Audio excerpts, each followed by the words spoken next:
May pulis sa ilalim ng tulay, binabaon sa lubang station, pinatay habang walang makakakita. Tulog ang sistema, servisyo niya hindi sa'yo kung wala kang pera.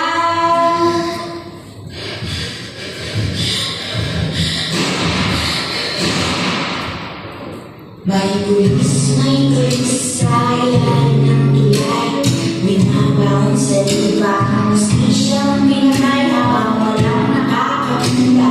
Nagulog na ang sistema, may bahay na ko ang Sa oras, nung maingay ako sa mamalingay, tahimik na naisip ko lang ang katotohanan.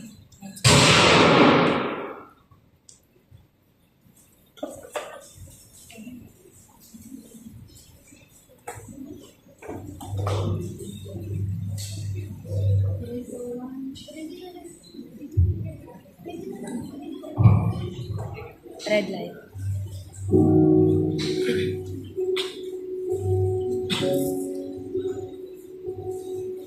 Sa isa ng pinunot ng karahasan, ang mga hindi kinabibilangan ng iba't ibang bilanggo.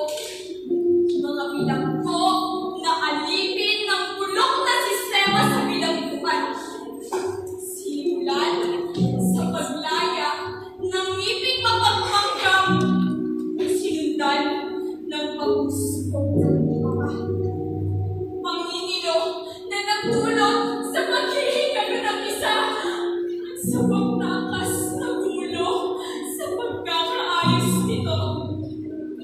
At itong taong nasa harap nyo, ito lang ang kinayang tisin, ang madumi, mabaho, at nakakasulasong na tahanang ibinigay nyo sa amin.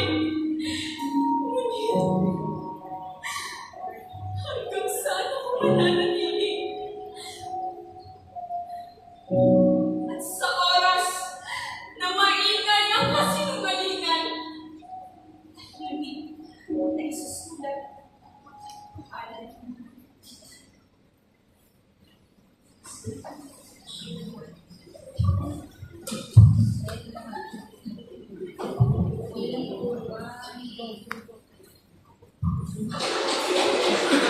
Ladies and gentlemen, this is bubble number 5.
Pero, Boss B, tignan mo yung bagos na to.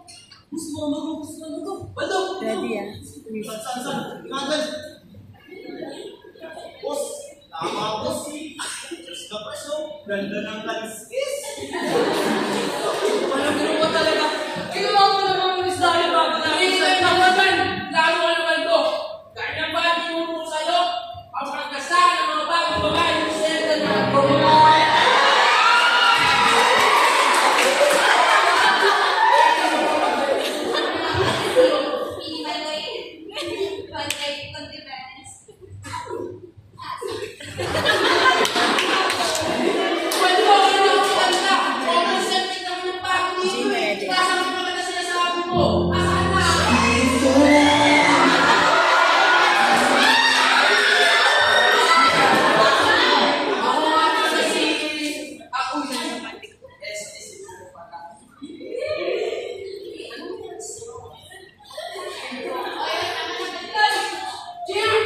Minsan naman ako maganda dito. Ayaw ko kayo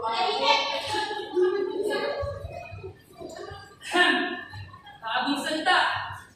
Kala mo ba masaya dito? Nako, alam mo ba ang buhay preso? Halos kalahati ng pamong nasa hukay. Di ba, mga kosa?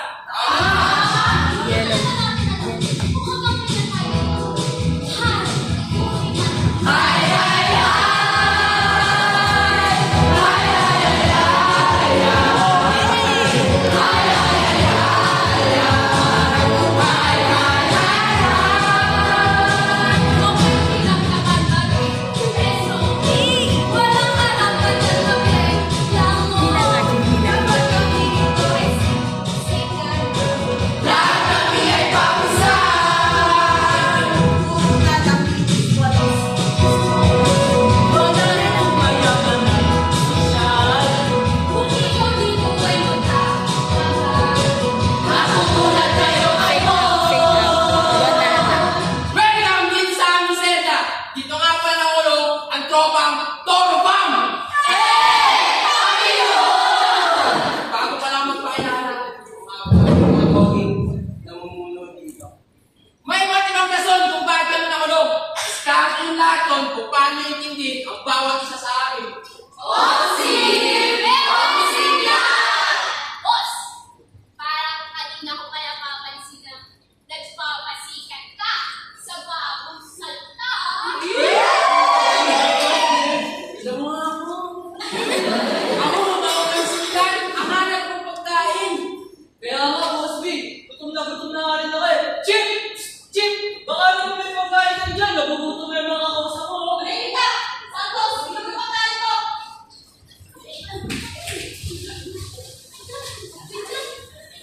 Chip! Chip! Parang kumalis na to! Pwede na yan. Teka, ano yan? Nasha, siguro paano ka sa lagaw ko? Paano sa lagaw?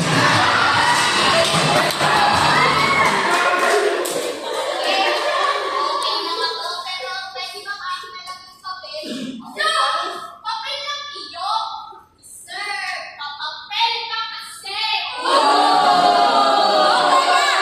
Kurin! Ba't parang malungkot ka? May pagkain na naman. Kasi... Naalala ko sa pagkailan din napatay ng balata. Kurin, ba't ako sumakay? Oo. Pinapakain ko kasi yung alaga akong bata. Hindi ko naman alam na nabubulunan na pala. Basta yun, namatay. Kaya ang pwede mo ngayon, pinakakulong. Ikaw, Brando, ano nga ulit kaso mo? Ano na yung Boss B? Wala nang patalaga ako. Sa totoo lang, pagkasabayan na rin yung tutong eh. Bakit kayo mas punta dito, magkasaligtaan talaga kami yan. Ako? Kahit sasabihin ko nga sa ko para malaman ng lahat ha. Kahit ako nakulong sa maruming at napakadin na selda na ito. Kahit malimig ako mamemi ng mga dokumento. Hashtag, hold the page.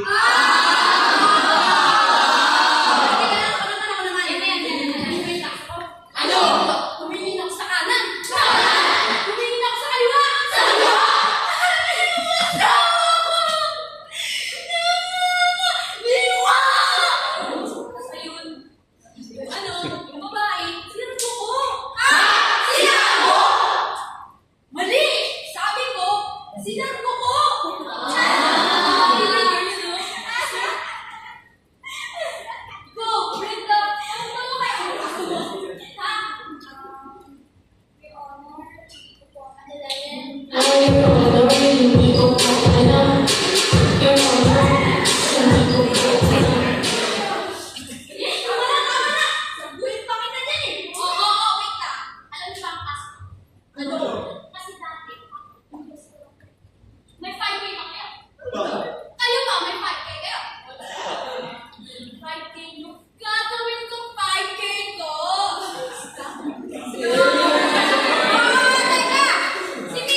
namatay na walang kalaban-laban. Ano yung tingin mo? Pero naman, hustisya.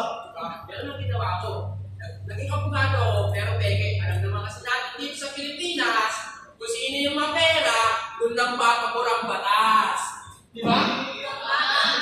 Wala eh, Boss P. Ito na talaga yung batas dito sa atin eh. Ito, kawawa tayong mga mahihirap eh. Wala tayong panlaban sa mga taong pera ang panlaban. Kaya ako ganito, kaya di ba ako sa yung kalayaan at justisyang gusto natin, makakautang din natin yan malang araw. Tama ka dyan, Boss B. Yung tayo dyan. Uy, boy, saan? Ikaw, ano nga kaso mo? Ako? Saan ako sa bahay? Hindi ko galing na ba ako? Tara ako ng mga pulis. Sasanagad nila ako.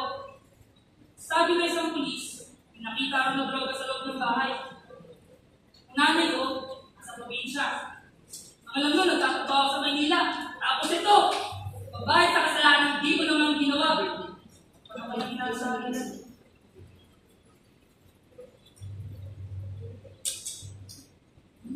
Ikaw nga siya. Anong kaso? Sablado ko ba sa bahay ng Santo? Yung wala yung progress pa.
kailangan tayo suportahan.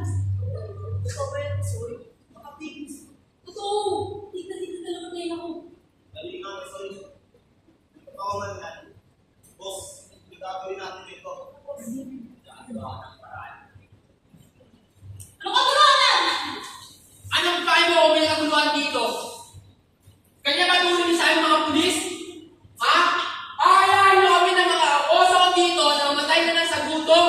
Palibasa kasi mga sarili kayo, bukod doon, mga pulis, matulis! Ang ingay ng bunganga mo, bakit ha? Ayaw ka na nirapan dito? Ha? Ayaw ka ba natin dito? Nahihirapan din kami dito ha? Di ba alam yun? Hindi ba alam yun? Chief! Mas masama pa sa akin pagtrato niyo sa amin dito. Pinagkita na nga kami ng hostisya at ganito pang dadanasin namin dito. Pinapatay niyo kami sa gutom eh. Tama! Hustisya! Hustisya! Malahimik kayo lahat kung ano pakikinig ko kayo na paano ang gawin? Mga kosa, dahil may mga pulis yan. Matapos naman yung kasi kayo mga ubalan din. Saka, boss din sa kapisoy. Tama na naman yung ginawa niyo. Ba't pinagkatapos sa mga yun? Kasi kung wala magsasalita sa atin dito, wala rin makakaroon ng mga kinalain natin. May nararamit ng justisya dito. Kaya boss, kung ano desisyon mo, umarga tayo. Pataas tayo! Ano? Bong, narinig mo ba yung sinasabi mo? O bakit, Sonia? Napakasok mo lang ba? Sino ba kinilintindi ko dito sa kosang to? Kailan, di ba? Para basta sa kulungan to, hindi tayo magpagkatuwa ng mga pulis na yan. Hayaan mo ba na bawat sa atin yung matanda na sa gutom? Bandokot sa mga nagtutuwa na yan. Oo, wala tayong dapat dapat tumakas tayo dito. Ano, meron? Tao na. Tama ka ba? Alam mo, tama si Kong eh. Mabuti pang tumakas na lang tayo dito kesa dito pa tayo mamatay. Oo, balik. Sa paningin ng iba. Pero yun na siguro pagkakataon para sila yung mga pamilya. Kung, tama ko nga. Pag-isip-isip namin na hindi namin kaya mamatay na din sila yung pamilya namin. Di rin ako papayag po. Nasa unang hiling ako. Para hindi ko makita ang aking anak. Boss! Saan na boss? Saan na boss? Ako, sa na, Soy! Kung, baka sinasya ko matanda ko ako naman. Pwede natin. Ay, mamuna ko yun. Tita, bilis na kayo. Wala na rin ako matutuluyan. Pagkakas ako. Dito, sa kulungan.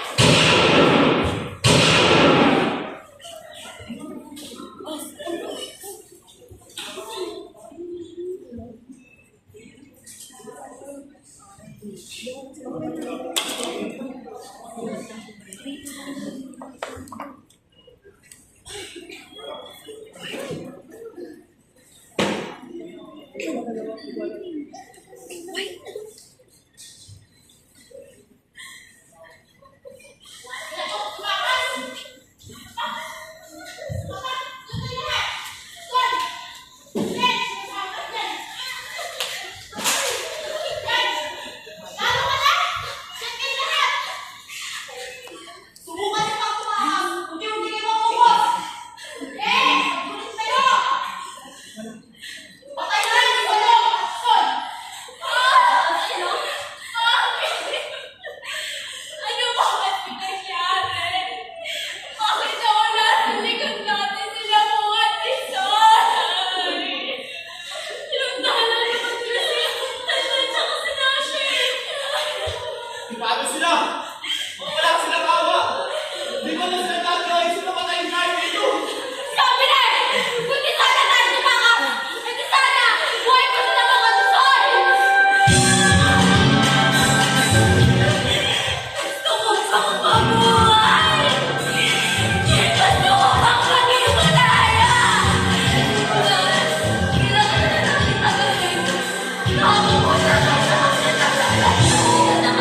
isa sa mga batas.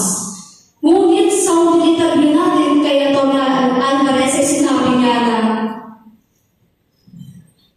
Ang mga pagbibintang nila sa akin ay isang malaki kasi nangalingan. Oo, nagawa ko ang mga aklang tumutulig sa batas. Sapagkat ang mga batas niyo kulang ang papatay sa amin. Gusto namin ng hustisya, kulang ang sistema niyo.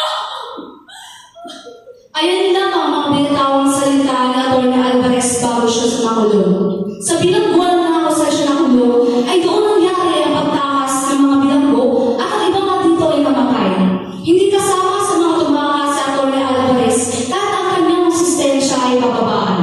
Ayun lamang, muli ako si Karen Arroyo.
Ito ako doon pero ako.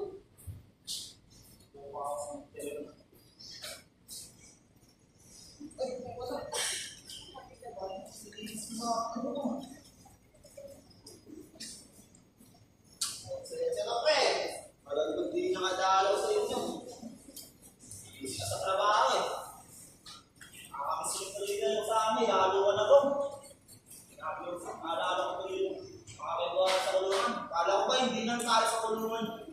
Pagkasangga, hindi pag nakalaya tayo, ay sa negosyo rin. Pero wala, diyan ka na, pakipasok. Alam ka na, nauna ka na. Kanina ka ba dito? Oo, asa na ba ikaw? Agad na. Kaya ka nga eh. Natrapik ka naman sa gas ngayon. Nakawakas ka sa akin. Kaya ka lang. Salamat ka. Ikaw pala ka pa. Kabala ka pa. Yan mo kaya. Oh, may tanong pa ka. Okay. Gagawin mo ng masarap yan ha. Oh, nagkakita na kayo. Please pa ako. Ayos lang, ganda mo na. Malatag na traffic sa taas, ma'am. Kasi yung provincial eh. Siya na aayos daw eh. Ito, hindi ka pa kabal.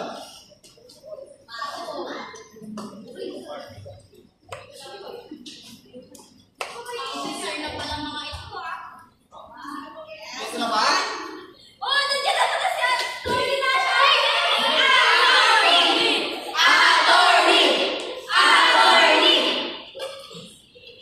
Uy, kamusta kayo? Balita ako may mga magaganda na kayo trabaho. Tsaka ikaw, ito ba nangyari sa iyo? Ano ba yung overshare natin sa dito?